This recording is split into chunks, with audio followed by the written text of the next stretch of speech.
Hi, I'm Dr. Bertice Berry, and I need to tell you a story. It's a very difficult story to tell.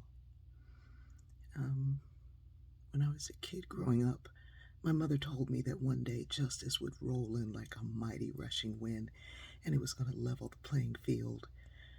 She said when it did, I would take off. Because I had been climbing uphill, when things were level, I would be stronger, faster, quicker, more agile. I would be smarter. And she said, when that happens, you're going to have to be nicer because everybody's going to think that you cheated to get to where you are simply because you had training on that uphill climb. You didn't put the hill there. You would have been preferred to be born without that hill. But that hill is going to make you faster, stronger, swifter. And then justice will come in and level the playing field. That advice kept me hopeful. It keeps me hopeful. It keeps me looking for that day.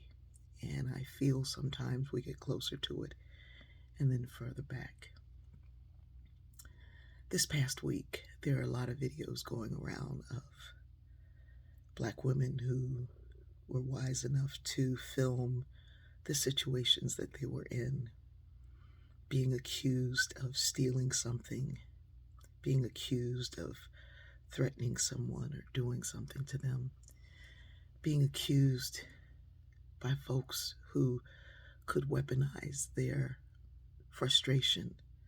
It's always interesting to me when these folks get caught in it that they blame mental illness, and yet the American Psychiatric Association will not put racism in the DSM. But suddenly it's used when people get caught in their stuff.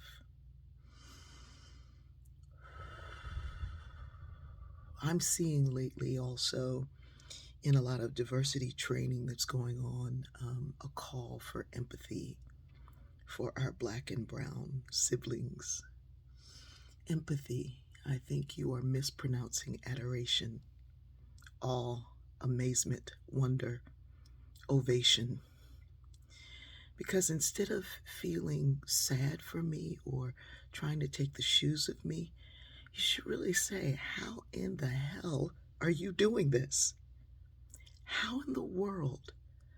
When you come into the realization of how much discrimination and oppression and roadblocks are in the way, and people still are somehow going forward, it shouldn't be, I feel guilt, I feel shame, I feel so bad.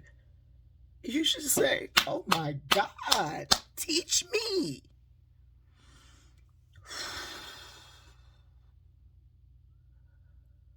We keep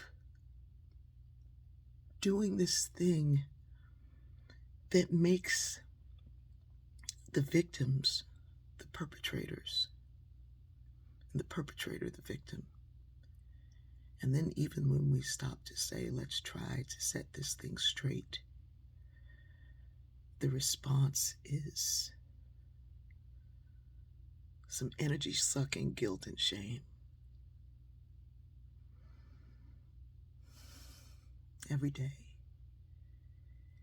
I'm reminded of who I am by doing these, and every day someone reminds me of who they think I am, that they need to fix me, tell me how to do it, what I should be doing.